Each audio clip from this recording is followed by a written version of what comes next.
Aloha and welcome to Issues That Matter. I'm Lynette Cruz, I'm your host. This program is sponsored by Kalimailili'i Hawaiian Civic Club with funding from the Office of Hawaiian Affairs. So thank you so much for joining us today. We began this series, I think there's eight altogether, and we're on number 2 right now. We began this series to look at new research coming out of the University of Hawaii by different students and graduate students actually, and those who have just recently finished their PhD, have written their dissertations, are now doctors. And so with me tonight is our guest, special guest. I'm so happy to have you here. This is Ron Williams. Dr. Williams. How's that? Yeah, that's great. I know. when I graduated, everybody was calling me Dr. this and the other. I had to get used Just to Ron. it. Yeah. Ron is fine, or Lynette is fine, yeah. Ron Williams wrote his dissertation recently on claiming Christianity, and one of the things that I haven't read it. Well, I don't know who has read it besides your committee. I haven't read it. I look forward to reading it. But the topic is really interesting and kind of compelling. And recently I posted a flyer describing this talk on my Facebook and got a number of responses from people who, first thing they said was, when do we get to see it? Is it going to be on computer? Can you access it online? And so I'm just going to let you folks know, if you don't live on Oahu and you don't have access to Olelo, you will be able to watch it on OleloNet at some time in the future, and we welcome all comments. So before I go any further, let me just introduce Ron, or let me have Ron introduce himself. Thank you for joining us, and who are you? Who am I? Well, my name is Ron Williams. To give you a little bit of my genealogy, my mother's name is Janet Marie LaBounty.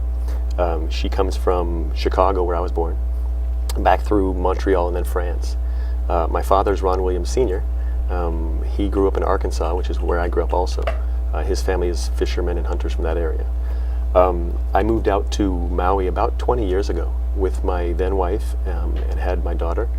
I was lucky enough to be brought under the wing of my first kumu, Koniakana, in Maui. I started going to school at Maui Community College, and then came out to UH and got sucked into that. Oh, you were privileged to get here? Yes, that's what I thought you said, yeah.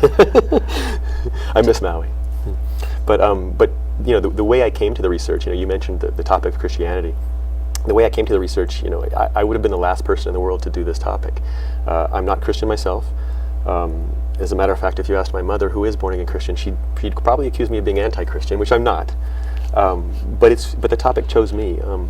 When I was working for Oconee, he had us doing cultural history tours of Lahaina. And one of the stories that we told and that we passed down was the burning of Waine'e Church in Lahaina. Waine'e Church was the first church in Hawaii. In Maui. It was set up by Queen Keopuolani in 1823. In 1894, the church burned to the ground. The story that everyone knew and that everyone told was that Hawaiians, angry that the pastor had been a pro-annexationist, burned the church to the ground. So I thought it was a fascinating story. And I said, oh great, ku'e, Hawaiians burned the church down, you know, this symbol of imperialism and so forth.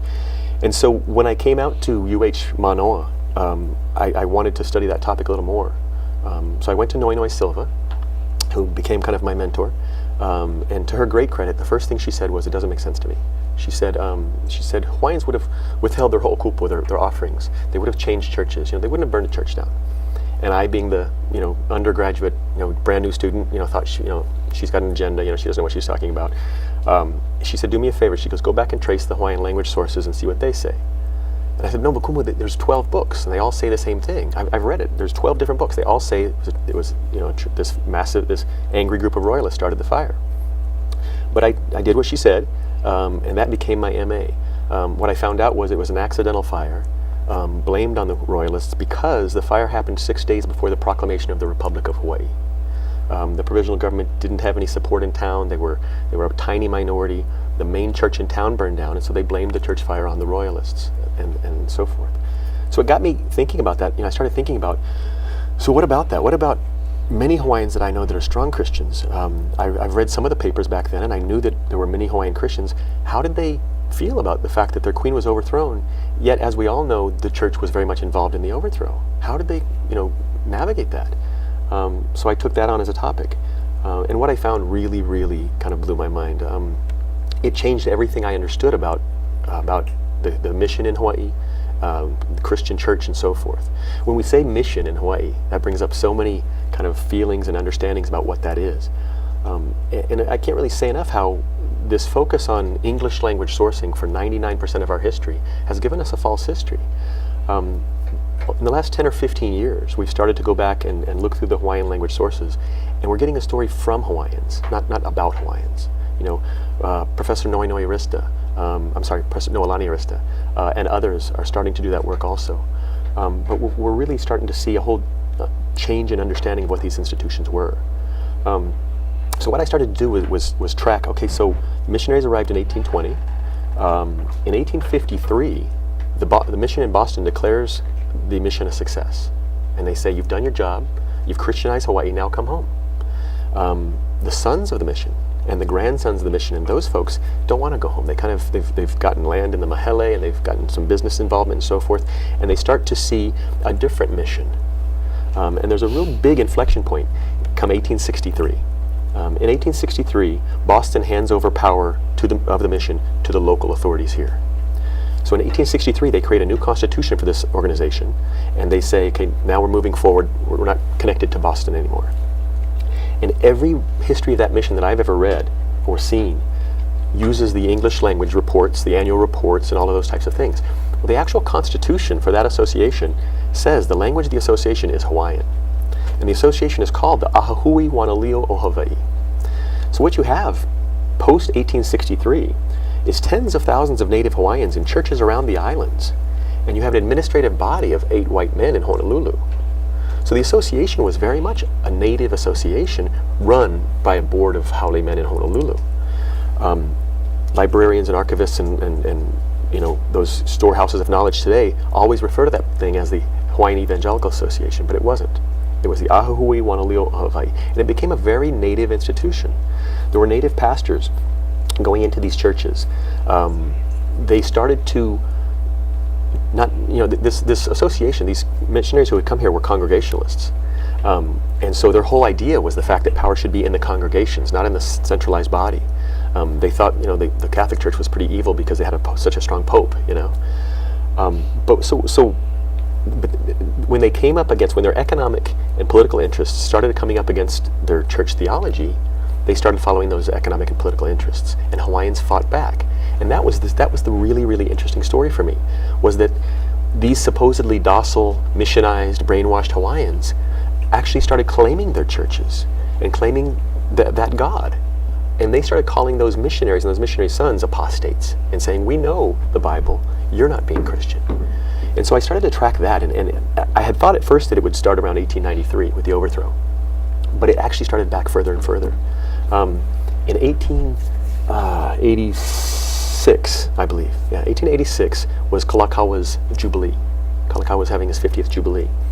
And the schools around the islands were ecstatic, and they were all writing their own mele for the occasion. They were creating banners and all kinds of things. Kawaiahao Seminary in Honolulu was populated by young native Hawaiian women who were Christian and who were very excited to go to the Jubilee. They had made new dresses, they had made banners and so forth.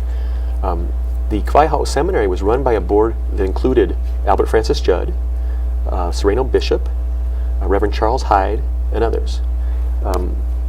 Sereno Bishop came forward and told the girls that they couldn't go. He said, no woman should fall under that heathen's gaze. And so he told the girls they couldn't go to the Jubilee. So what did these missionized, docilized Native Hawaiian young women do? They started a petition to oust those guys as trustees of their seminary. And not only did they start the petition, but they were successful. And you see Reverend Bishop, Albert Francis Judd, and these other men, they had to resign their positions as trustees at Kawaiahao Church because of the actions of these Native Hawaiian Christian women. So you really start to see this claiming of space, of buildings, of religion. Hawaiians saying, we know what we are, this is what we are, and we're going to use it to fight that imperialism, that colonialism, and so forth. So that pushback really kind of scares the mission gentlemen. They start to clamp down on the outside churches. Post-bayonet, you start to see them really start to tell the local churches, you're under our control. And then, once we have 1893, once we have the overthrow, they're not, the mission fathers, or the people who are running the mission at this point, they're not ignorant to the fact that the churches are against them. And you see developing this incredible struggle over control of the churches between the native congregations and the administration of the church. The administration tells native pastors that they're to preach pro-annexation rhetoric, anti-queen rhetoric in the pulpit, and some do. It's another part of my dissertation that kind of I didn't want to go to, but I did, and it became interesting for me, was the fact that some Native Hawaiian pastors chose the side of the provisional government. But in every single case, they were, quote, howled out of their pulpits, removed as pastors, kicked out of the parsonages. The Native Hawaiian Christians didn't hesitate for a moment to say, we have no question about who should run our nation. We have no question about who we are, but we are also Christian. So in my dissertation, I kind of termed this term Native Christian patriotism, because they became exactly that. They were strong Christians and they were strong patriots. And I think that's such an important message nowadays, because we in my experience, when we go out to the communities and talk about things like sovereignty and these different issues, it feels like we almost kind of avoid that topic of Christianity, because there still seems to be today this idea that, well, you can either be a true Hawaiian or you can be a Christian. And the argument, the evidence shows from the Kupuna back in those days, they said, no, we're both. We're strong Christians and we're strong Royalists. The day after the overthrow of the Queen, Hawaiians flocked to their churches to start prayer fast meetings praying for the restoration of the Queen. Those Huila Ho'aina meetings, they were taking place at Kaumakapili Church, at Waine'i Church in Lahaina. Those leaders of the support for the Queen, Navahi, Kalao Kalani, all those gentlemen were strong members of their churches and deacons in their churches.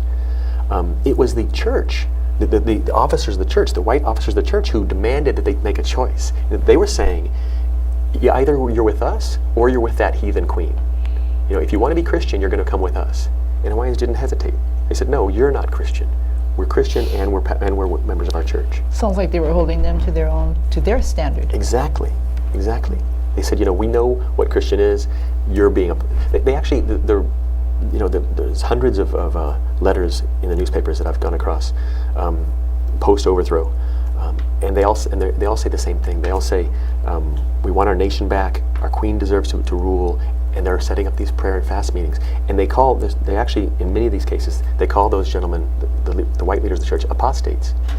And interestingly enough, and again, I'm not Christian, so I'm not arguing for Christianity, but what I'm arguing is that those Hawaiians in the 1880s and 90s make a clear distinction between the Binamu and those first men that came and their sons and grandsons. They thank Binamu guys for bringing the gospel, but they say their sons have turned. And it causes such an incredible problem within the churches. My dissertation looks at certain case studies, and I look at churches on Kauai and churches on Oahu and churches on Maui and so forth. And one of the most remarkable was Waine'i Church in Lahaina. The same church I mentioned earlier. Waine'i Church was founded by Keopuolani in 1823. Became one of the central parts of Lahaina in that area. In 1893, after the overthrow, 2 days after the overthrow, the trustees of the church start having prayer fast meetings praying for the restoration of the Queen. And their pastor, Reverend Adam Polly, sides with the administration and becomes a supporter of the provisional government. And not only does he kind of support them, but he becomes the leader of the annexation movement in Lahaina. The trustees of the church, within about 2 weeks, form a committee. They vote to oust him from the pulpit and the parsonage, because the parsonage is church property. So they vote to oust him from the parsonage. So he writes back to Judd. A lot of these letters that I'm looking at are letters from pastors writing to Albert Francis Judd. When we talk about oligarchy and people who have power, Albert Francis Judd was Supreme Court Justice of the Provisional Government and the Republic. He was also the head of the Protestant Church. He was the president of the Ahuhui Wanaleo Hawaii. So these pastors are writing him saying, help us, our congregations are kicking us out. It was going on in Hana. It was going on across the islands. So he writes back and says, okay, no worries, I'll take care of it. So at Lahaina, at Waine'i in Lahaina, Judd sends a committee. The congregation takes a vote, which they have the power to do. They're congregationalists once again. They decide, the congregation decides who's their pastor. They decide issues for the church. They take a vote 66 out of 73 members vote to oust Pali. Right? So a vast majority of the congregation votes to oust him. And they give him a 30-day eviction notice from the parsonage. Judd puts together a committee of pastors, of native pastors who are sympathetic to the cause, to his cause, and he sends them out to Maui. They hold a special meeting, and they excommunicate every person who signed the petition to oust Reverend Pali. So they excommunicate 95% of the Waine'e congregation at that point for standing up for the Queen. So Waine'e Church goes from 73 members to 3 or 4. Of those new members, they elect a new board of trustees, and they say, "Okay, now we own the church."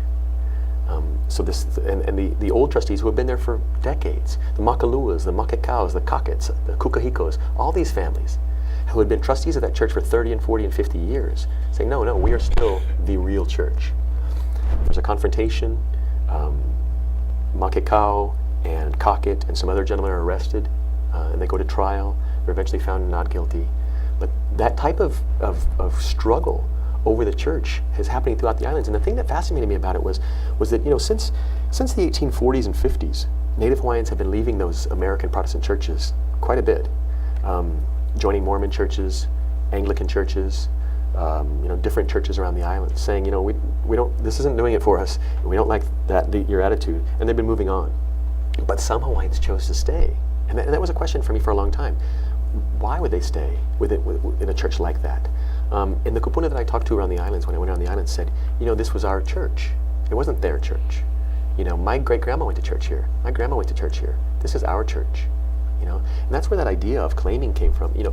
That church out in Hana, the Congregationalist church out in Hana, Vananalua, that was a Hawaiian church. Every ceremony, every sacrament, every baptism, everything was done Makolelo Hawaii. The people were all Hawaiian. The pastor was Hawaiian. Once a year, they would send delegates to Honolulu for the annual meeting. But that was a Hawaiian church. They were Hawaiian Christians. It was those folks in Honolulu who were trying to create this idea that they were the leaders, that they were in charge of Christianity in Hawaii. And that's kind of where it got out of hand from there. Power. Yeah, exactly. What do you have there? Oh, well, this is something, and this is kind of, for me, this was kind of the crux of the whole argument. As I mentioned, past histories of the mission in Hawaii, up until semi-recently, have always accessed those English language annual reports. Here's what they are. In 1863, the constitution for this organization, the Ahuhui Manaleo Hawaii, prints out and says, we're producing 2 sets of annual reports, one in English for Boston and one in Hawaiian for the local crowd, for the local association. When you go through those Hawaiian language reports, this is the Ahuhui Manaleo Hawaii report for 1893. So it's the year of the overthrow. Yeah, I'm just going to put that up in case. And when you go through this report and read what they were saying and doing, not only is it different in interpretation, we all know the issues of translation, but not only those issues, but there's different content. You cannot do a history of the mission in Hawaii without looking at the Hawaiian language sources. And that gives us a whole different picture of what was going on. It shows us that they were passing ordinances to clamp down on the churches, that they were, excommunicating the folks at Waine'e Church and all of those things. And so those Hawaiian language materials are what's changing that whole history. The thing that I think, the big picture for me was this idea, my MA is in Pacific Island Studies, and that in Pacific history we had a theory a while back called fatal impact theory that many people have heard of.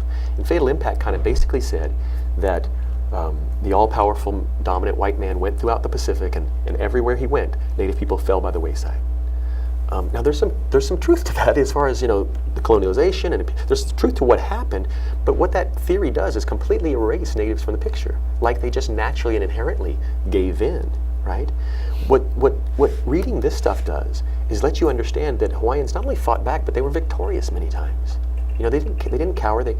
There's a great story that I came across in Reverend Hyde stuff. Reverend Hyde was sent out here in 1872 to run the North Pacific Missionary Institute. There was a missionary training school in Honolulu, over near where Queens Hospital is today, and they were training Native pastors. About 85 or 90% of the Native pastors in the churches went through this school to go out to the churches. And also they went to the Micronesia. But Reverend Hyde is brought out from Colorado to run this school. He was originally from New York. And he kind of has a very Ho'okano he believes that Hawaiians are, he's their father and they're listening to him and he's got control of them. So another church where they were having problems was Kaumakapili. The pastor at Kaumakapili, Reverend Waiamau, was also an annexationist. He spoke strongly against the Queen in the pulpit, and his congregation wasn't having it. And they voted again and again and again to kick him out. They didn't physically remove him, but they said they didn't want him. Every meeting that came up, they brought a new petition to oust him. So Kaumakapili there's a lot of folks leaving. There was a letter I found from Mrs. Emma Nakawina and others saying we're not going to go to church there anymore. So the church is scrambling. So Hyde says, I can take care of it. So they'll listen to me. So Hyde goes to Kaumakapili. They have Wednesday night readings where the pastor will get up and read a scripture, a Bible verse, and people in the congregation stand up and tell what it means to their life. And so Reverend Hyde, he writes about this in his journal. He's flabbergasted. He said, I went to the meeting Wednesday night, and I got up, and he said, I'm the only white man in the building. He said, I read, and I forget the verse, it was 2 Corinthians 6, I believe. He says, so he reads the Bible verse, separate ye from evil. He said, and one component after the other stood up and said, well, that's exactly why we're trying to get rid of you. Honesty. you know? So they weren't brainwashed, and they weren't cowering, and they weren't convinced of anything. They claimed this religion, they made it their own, and they used it as one of their many tools to fight against colonialism and the overthrow and so forth. And they believed in process. Exactly. Yeah. Exactly. Yeah. We have some stuff to learn. Yeah, exactly. It's a really great story. I love it. What's the book? This book is kind of the other end of the spectrum from this report. Many of us, many people before me have talked about the importance of the Hawaiian language resources, but it really can't be overstated. Even today, I would say 90% or more of the history about Hawaii that we know comes from those solely English language sources. And this is a great example of how sometimes that can be very purposeful. After the overthrow in 1893, William DeWitt Alexander, who was kind of one of the most prolific writers on Hawaiian history, he wrote a short kind of synopsis of the overthrow. The provisional government wasn't able to achieve annexation, and so they were kind of scrambling. They were a tiny oligarchy. They knew they couldn't hold on forever, so they needed to change opinion. And they knew the way you do that is through education. And so W.D. Alexander, who was also an annexation commissioner, writes a story, kind of a little pamphlet called The Overthrow of the Queen and so forth. That's published. There's advertisements for it in the newspaper, and it's published, and people buy it and so forth. Years later, in 1899, after the supposed annexation in 1898, the Board of Education hires him to take that and expand it and to create a textbook for the schools. Yeah? That's what this is. It is, and if you look in the inside of it, it says, at the request of the Board of Education, I have endeavored to write a simple and concise history of the Hawaiian people, which it is hoped may be useful to the teachers and higher classes in our schools. This became the school textbook for every school in Hawaii for 40 years. So when we think about what the folks who went to school in Hawaii from 1900 to 1940 learned about their history, it's this. He opens one of his chapters by saying, the evils of Kalakaua's reign began in the time of Kamehameha. But just go ahead and wipe it all out. Yeah. And he just, the entire thing is sourced from the provisional government sources. He doesn't ask anybody on the Queen's side. It's an incredibly polemic, awful history of Hawaii. Yet that was what those folks who went to school for 40 years learned about their past. That combines, and that creates, after decades, that creates a wave of what's going on and so forth that changes everything. There was another project I was working on in the UH archives.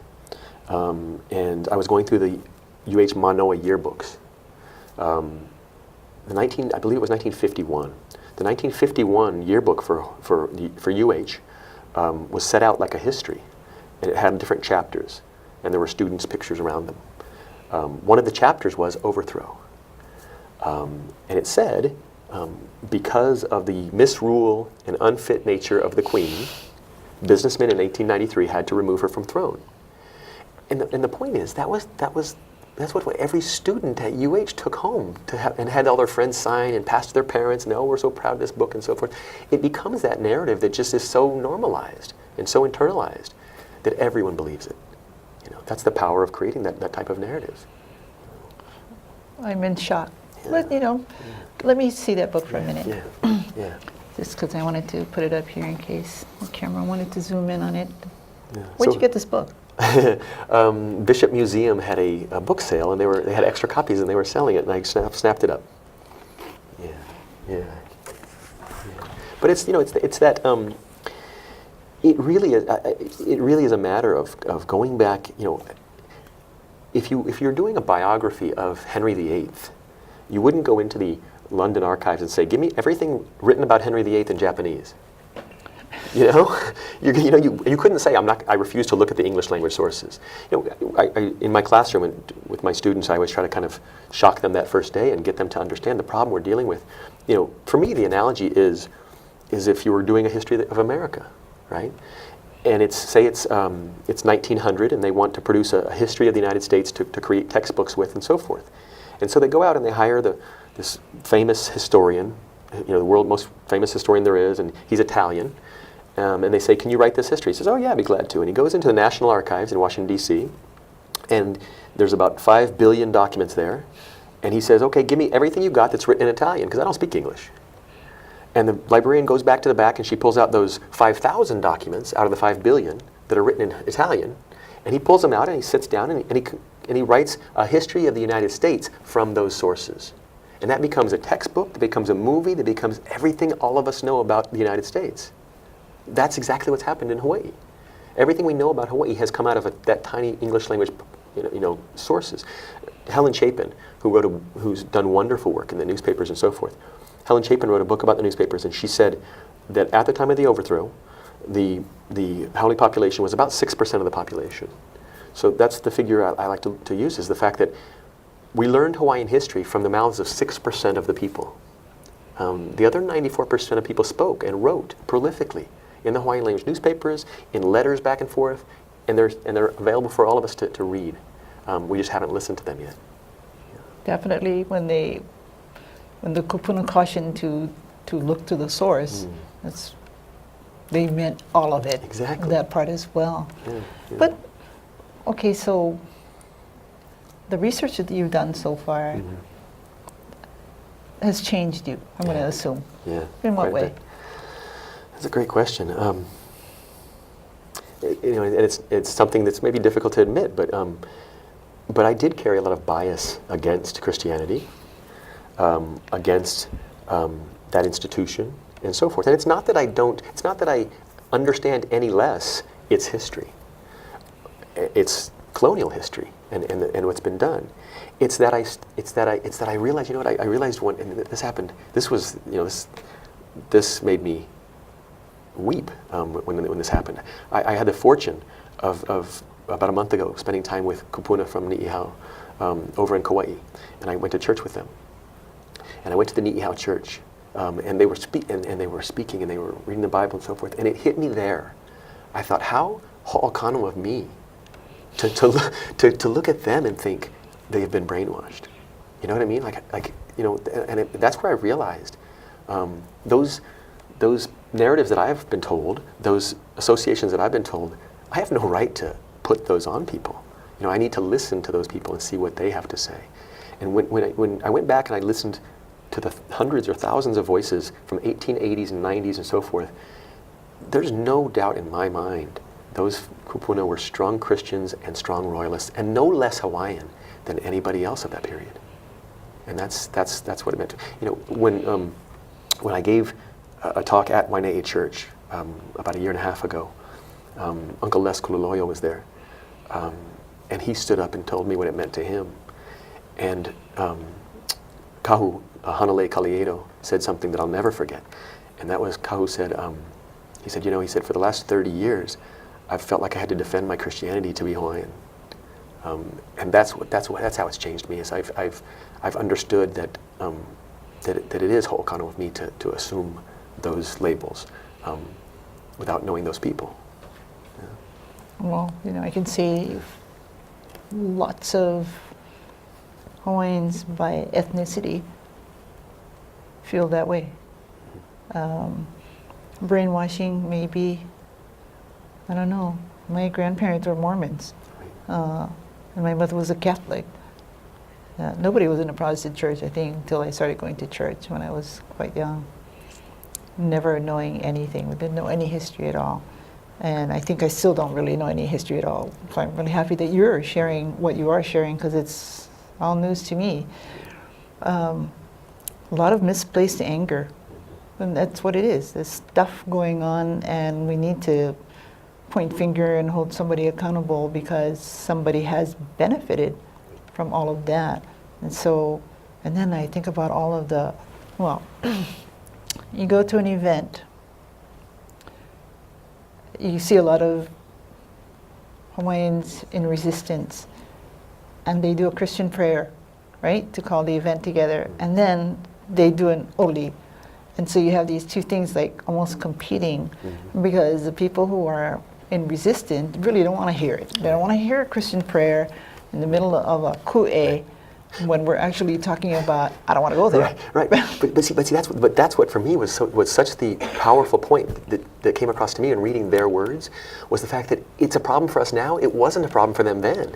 You know, those Hawaiians who were going to church at Kaumakapili in 1894 and 5 and 6, they might have olied themselves, but they had those, they didn't see the contradiction in those things. The church itself, the Haole administration of the church, tried to get them to believe that you can either be Christian or Hawaiian, and they refused. Somewhere along the line, in the 1920s or 30s, somewhere along the line, everyone bought into that. And that's a problem for us now. But those kupuna in the 1880s and 90s and so forth, they didn't have a problem with it. They not only believed they were Christian, there's a gentleman, his last name is Kiha, I forget his first name, but he wrote letter after letter after letter in 1893, 1894, 1895 in the New Pepa. And he says, we've got this. We know what we're doing. We don't need your leadership anymore. We need to take charge of our own lives, our own churches and so forth. And you know, and he says, I'm a Christian and I'm a native Hawaiian. So if I have a problem with that, then that's my problem. But he didn't, and they didn't. And that's for me what came out of this research, was the fact that they knew they were Hawaiian. They knew who their queen was. The things that we kind of analyze now I think are kind of our issues. And maybe, you know, I don't mean to be too esoteric about it, but I'm a practicing Buddhist myself, and I think, you know, for me, I think maybe they had it right. Maybe there's a connection there. Maybe it's the humanity that's the big picture, and we're trying to fit these little things in there that, you know, and take sides and so forth. You know, so that's, you know. You know, even Hawaiians are, I've got to qualify myself all the time. Even ethnic Hawaiians are constantly writing about the negative impacts of Christianity. And I think it's probably because most of us don't know much of the history that you're talking about. It's all news to me. Right. And we have not done research, and we have not used Hawaiian language documents, which is one of the reasons, by the way, for a show like this, is that we are constantly making comments and statements based on information that we kind of made up. Right. You know, we inherited. Right. We picked up from somebody else, but there is no source for that. Well, and I don't want to, and you know, I've spoken about how Hawaiians claimed Christianity. I don't want to for a moment push aside the negative aspects that we know about. And in my dissertation, I actually take that on also. You know, I don't think there had been a real thorough linking of the church to the overthrow. And I tried to do that in my dissertation. There's a chapter on bayonet. And there's absolutely no doubt. Those Haole gentlemen who were in charge of the Ahui Honolulu Hawaii were directly involved in bayonet and the overthrow. One of the original bayonet constitutions, one of the drafts that's at the Hawaii State Archives, has the signatures on the back of the people who wrote it. 5 of the gentlemen who wrote the bayonet constitution were officers in the Ahui Honolulu Hawaii. So the church was directly involved in the overthrow and bayonet. But again, it was the administration. That body of Native Hawaiian Christians was a different thing. You know, that brought me to this. You know, in 1993, the UCC made their formal apology and they apologized for their role in the overthrow. I spoke with several kahu who were on that committee making that apology, and they kind of told me, to be honest with you, we don't really know what we were apologizing for. We know we did, what I mean? Because that's that lack of history, right? And so it's there's those links there. There's those things that were done by the administration of that body. But it's really important that we complicate these stories. That we don't create these binaries of native and foreign and so forth and stuff like that. When I mentioned earlier native Christian pastors who were pro-annexation, that's not an easy issue to discuss. But again, it's about doing the history. It's about finding out. Reverend Polly, there's without a doubt was a strong pro-annexationist. Now there are others whose histories are a lot more complicated. When the provisional government overthrew the Queen, they immediately passed a law that everyone who was a government employee had to take an oath of allegiance, right? Now, pastors were considered government employees because they had to license marriages. From the 1870s on, the administration of the church in Honolulu had withdrawn support to the local congregations. They had told the local native congregations, you need to get your own offerings and so forth from your churches, and that'll be your salary to the pastors. Pastors, these churches, not only were Hawaiians dying out from disease and so forth, they were being sifted off by the Anglicans and the Mormons and so forth. So those Ahui, Wanalio, o Hawaii churches out in the different places in the islands were growing smaller and smaller and smaller. And these native pastors were living on less and less and less. And they had sometimes a wife and children and so forth. They had to take care of their family. So one of the ways that they earned significant extra money was doing marriages. So when you take that context into it, I'm not apologizing for anybody, but when you look at these more complicated histories of pastors who wanted to keep their license to perform marriages to feed their families, you see a different history. So it's easy to just pick out, try to create lists of good guys and bad guys. But these histories we have are a tendency to do that. Not only the good guys and the bad guys then, but their descendants. Right. I mean, as if you inherited, Exactly. all of that stuff. What I'm hearing,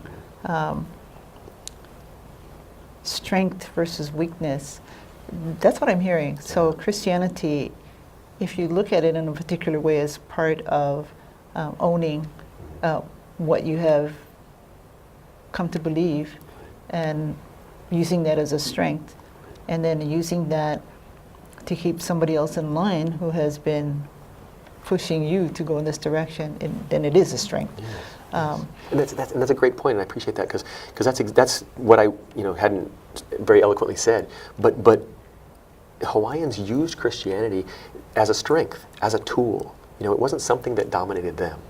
It's yet another tool they used, like there are many other tools, to show. In my class the other day, we're going over the supposed annexation in my class, and we're looking at the fact that there was no treaty and these different issues.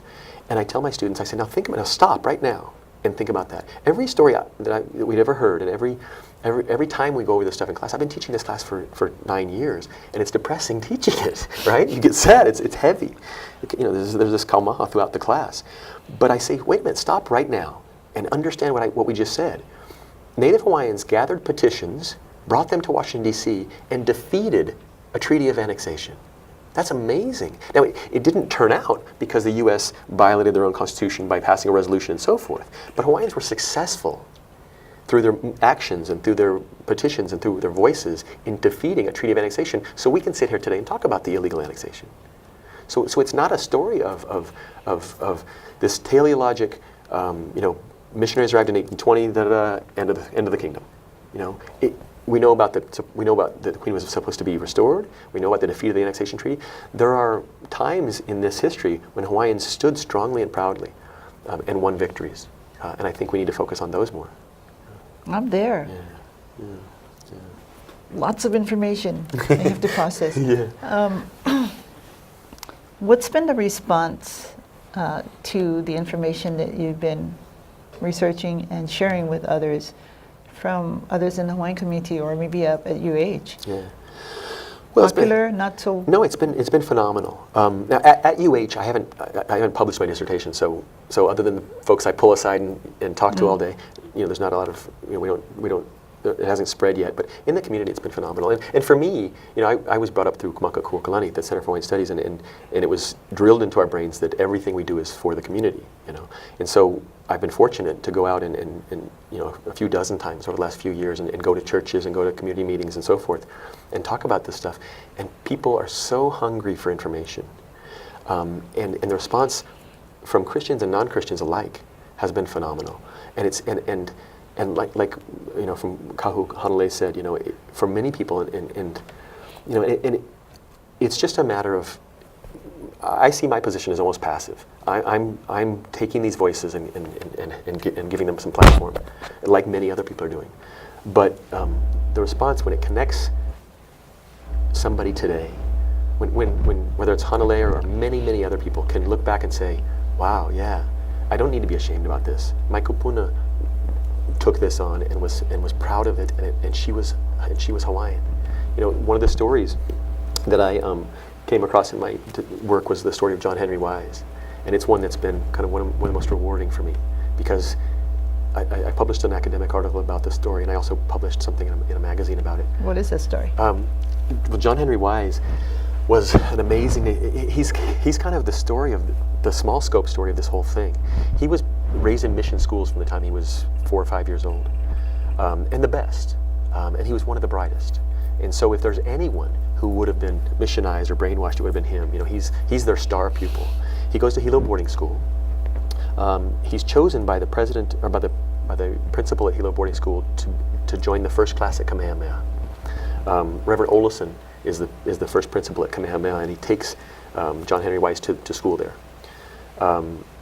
And they see him, and they start to have meetings among the board at the Ahuhui about we need to draw Hawaiians back into our churches. They're fighting us. They're talking about forming their own board of churches. You know, we need to be honest, we need to keep control of the Hawaiians, and the church is the place to do it. So, and they know, and after the Wise incident, after the Hyde incident, they know they're not going to listen to us. So we need a native Hawaiian to lead this effort. So they say John Henry Wise is going to be the guy. He's going to be the guy that's going to lead Hawaiians back into our churches. So at Kamehameha schools, he doesn't finish Kamehameha. They take him and they send him to Oberlin College in Ohio.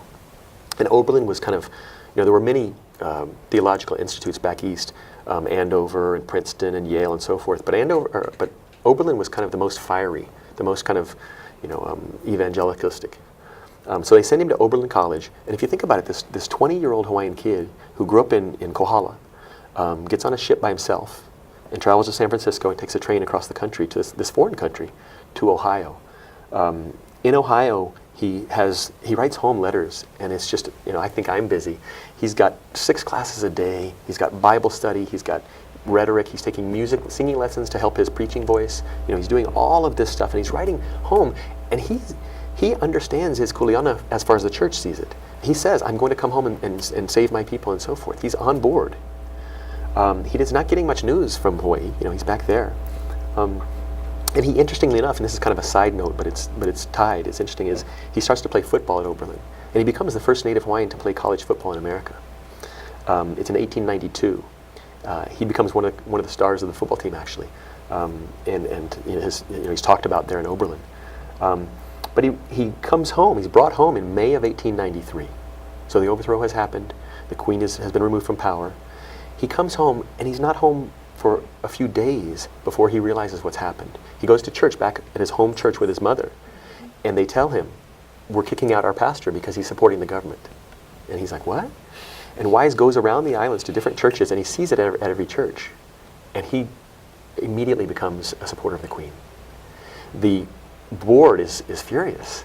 They write their letters, and they say, we spent $3,000 on this guy, and he's going to come home and fight us? You know, he's hanging around with royalists. And they're furious. And he ends up being a staunch royalist. He ends up being arrested in the Wilcox Rebellion, going to prison, getting out of prison. He ends up being a founder of the Kamakua Maoloa churches that are kind of thought of as the Hawaiian churches around the islands today. His daughter Ella helps found the churches also. But so John Wise is a great example of someone who never faltered in their Christianity or their patriotism to the Queen. You know, the guys can't understand. We tried everything. We sent him through Hilo boarding school. We sent him through KS. We sent him to Oberlin, and yet there's a letter he writes home from Oberlin, and I hope I can remember a little bit of it. But when I read it, it got me. He's writing home, and he doesn't know all the details of what's going on yet, but he writes home and he says, you know, I love Oberlin like you know, immensely. He said, and if they ever need me, you know, they have my right hand. And America is, you know, I love America. He says, but Hawaii is my home. And I love Hawaii unlike anything else. You know, and he comes home, and so those administrators who are trying to tell Native Hawaiians, make a choice, Hawaiians say, no, there is no choice. We are both of these things. And Wise is a great example. Yeah. I think the other thing that is being said is that he bought the high standard. He bought it, Yeah. and yeah. now he's going to use it, Exactly. basically. And I think maybe it may have been true for all Hawaiians who went that route. This sounds good. Right. This, It made sense to their lives. yeah, it makes sense, but also there's kuleana that needs to be carried out, and there's a way to make sure that you do it. Right, right, right. I like that. Yeah, I mean, that's very empowering, you know, that message. And it's not just, you know, sometimes I think when we talk about Native agency, and we talk about Native Hawaiians taking charge and so forth, you know, there's a tendency, I think, to make it kind of, oh, you know, to almost like it's not pragmatic, like it's a feeling. But no, they were also, Hawaiians knew about land and power and money and so forth like that also. I mean, when these churches, when the ABCFM removes itself in 1863, all of their land, not all of it, a large portion of their land goes to the local association, the Ahui Wanaleo Hawaii, run by these 8 haole men in Honolulu. That's a lot of land. In the church got a lot of land in the Mele, and it's very valuable land. And so now it's owned by these guys, the Ahui Wanaleo Hawaii, which is 8 white administrators. The local churches catch on very quickly and say, wait a minute, we want to be in charge of our church and our land and so forth. So they start incorporating. Waine'e Church in Lahaina files papers of incorporation in 1872, which means they can have a board of directors that runs the church and they own the property. The same thing happens in Hana and throughout the islands. Individual churches start to incorporate so that they, not Honolulu, can own the property. And you start to see a fight over that from the guys too. So Hawaiians, you know, they were using all these different avenues to claim God, the land, you know, all of those things. They were learning. Yes, and exactly. practicing. Exactly. Yeah. That sounds fabulous. Exactly. I mean, it sounds funny, actually. Yeah. I also wanted to ask, well, just some of the information that you have raised has probably impacted a lot of people negatively. That is to say, so that you see a lot of resistance today because the feeling or the belief that we have come to develop has been one of, those are the bad guys. And I'm talking about like right now, today. Those are the bad guys, and maybe it's not such a good idea for us to be aligning so closely with their practices because they never stop being the bad guys. I mean, so you can look at America and you can see the role of very conservative Christians in America, and that has not benefited America all that much. Right. What kind of responses are you getting in that area, if any? Yeah, no, thank you. That is there. You know, 2 semesters ago, I taught Dr. Trask's Haunanese class in Hawaiian sovereignty, and some of the students are very stridently anti-Christian, and I respect that. But it makes it difficult to discuss these issues. One thing, and I'll never forget this. One of my first kumus at Kamakaku, and he was on my master's committee, was Kumu Kanalu Young, and Kumu Kanalu was brilliant and wise. And he told me one time, and I'll never forget it, because I started, you know, these like, when I started reading about this, I'm like, oh God, now I can't go there. Like, I'm not going to argue that Christianity was, you know. But Kanalu told me, he said, Ron, he said, we have to be the ones telling the truth. We have to be the ones getting the knowledge out there that of our kupuna, not the best story, not the one that works best for us, but the story of our kupuna. We need to get that out there, period. He said, just lay it out there. And I've had the same response at you know, there are the elders at Waine'e Church that I've grown pretty close to. You know, when I went there and delivered this story to the church, that the church had this pilikia, there were poly family there. You know? Oops. Yeah. You know, and you know, and I didn't want to talk, you know, but she came up to me afterwards and said thank you. And she said, these are things that we've always known for the last 60 years, but we've pushed under the rug, and we didn't want to deal with. She said, these are things we need to talk about. And I think she's talking about what Kanalu was talking about, and I think he was right. I think that we need to look at the history, to learn it better. I mean, I've just touched the tip of an iceberg, but learn it better and deal with it so that we can, do something positive. You know, the Ku'e petitions, the signatures, you see a lot of people lately anyway, actually trying to connect historically, trying to find names that are connected to their family. And then, I don't know if you ever met Richard Kinney. Yeah. Richard Kinney is a Ku'e dude, I mean, really cool guy, and he's already passed. One of the things that he was always sad about, I think, was his family, Kinney. I think he was a prosecutor against the Queen during the trial or something. Anyway, he played a significant role, and I think that Richard always felt really badly about it, because all of us have come to think about our ancestors as direct connection. This is me, and my ancestor is me. I am that person, and that person did something that I'm not exactly happy about or proud of. And what am I going to do now? It's that kind of thing. What am I going to do? And one of the things I like to think, because I don't know, the reality is we don't know anything. We think we know. We don't know the circumstances of anything that happened before we were born or before in the last century. We don't know. We just think we know. Right. And based on what we think we know, we make all kinds of declarations, and We're quick to judge. aren't we? I mean, so you're the bad guy because your ancestor's name is whatever. And so obviously you have carried that legacy, and I'm mad at you. And I think this kind of thing continues. And so what we do is we try to put that ancestor over there while we look for some other ancestor that was loyal, Ku'e, and that's how come I do what I do, because that ancestor of mine was fully on board and I know how to do this. Have you had that kind of response at all from either students or other professors, or just? Yeah, very strongly. We all. I found in the state archives, I found a list of government employees who did sign the oath of allegiance. And it's listed alphabetically.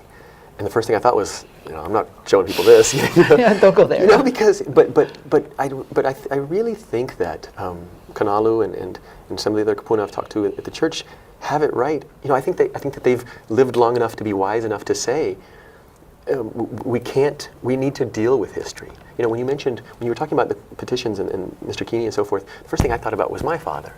My father lives in Arkansas still. He has a history that isn't always my favorite history to think about and talk about and so forth. But he's my father, and he is part of me. And I can pretend, a story that I want to be, or I can face this story and have this relationship and so forth. And I think we need to have a relationship with the real Hawaii from 100 years ago, not the one that we want to see. And I think that's healthy for all of us. So Claiming Christianity, the title of your disc, is like claiming history. Yeah. Good, bad, and ugly. Exactly. I mean, this is it. I may not be real happy about this part, but I'm okay with this part right here, but it's mine. Right. And you put it perfectly. It is claiming history because up until recently, those 8 white men who ran the Hawaiian Evangelical Association claimed the history of the mission. They told us all what the history of the mission was for 100 years. The other 40,000 Native Hawaiian Christians spoke, and we need to listen to what they have to say about that association. Yeah, because they're claiming that history also, and there's, just in numbers, Right. we got it, and you don't. Right. So this is all really interesting, and I'm happy that you're here, and we could talk forever, because I have all kinds of other questions. We are kind of like running out of time. Okay. If you wanted to leave viewers with, I don't know, any particular thought, what might that be? Or thoughts? Yeah. Well, I think maybe the first thing that pops to mind is this idea that all of us can gain access to this information, and it changes lives. People who know me, say I'm obsessed with history and so forth like that. But and I know not everyone's that interested. But it does change lives, and I've seen it and I've experienced it. I have the most incredibly blessed life, and I've been given that by these voices that come to me. When I went and spoke about John Wise, I spoke at the annual meeting of the churches out in Hilo last year, and I'll make it really quick. John Wise's birthday is July 19th, but I had forgotten about that. That was in the back of my mind. And we were out there at Hilo, and it was July 18th, and I was scheduled to speak the next day, and they hadn't planned it. So I got up to speak that day on his birthday, and there were 5 generations of Wise family at the church. And to give a part of his history back to that family is the most rewarding thing in the world. And so when we start to uncover these stories, we help each other, and we give each other those gifts that are indescribable. Timing is interesting. So this is really good. I think it's the kind of thing that you might want to say to someone who's out there contemplating doing research, finding out about history, and then giving that history, sharing it, giving it away, because you can't own it. It's somebody's. I mean, somebody already owns it. So I think that's fascinating. And that's kind of the dichotomy between academia sometimes and so forth. I mean, again, at Kamakakua at the Center for Hawaiian Studies, I was, our mana'o was always that we were always told to, you gain information so that you can share it. Sometimes in academia, I'm going to keep this story because the person's going to publish it first, and so forth and so forth. The idea of getting the information out there is vital, and it's needed. I'm happy to hear it, and I'm happy to have had you here share this so information that you're talking about, and a whole bunch of people who I think are going to be watching it. Thank you guys too for joining us. I'm Lynette Cruz with Issues That Matter, Claiming Christianity, with our guest, Dr. Ron. Ron, just Ron. Dr. Ron, or just Ron. Join us again. We'll be here with session 3 shortly, and I don't even know what the title of that one is, but it's coming. It'll be good. Thank you all for joining us, and thank you too, Ron. Thank you very much for having me.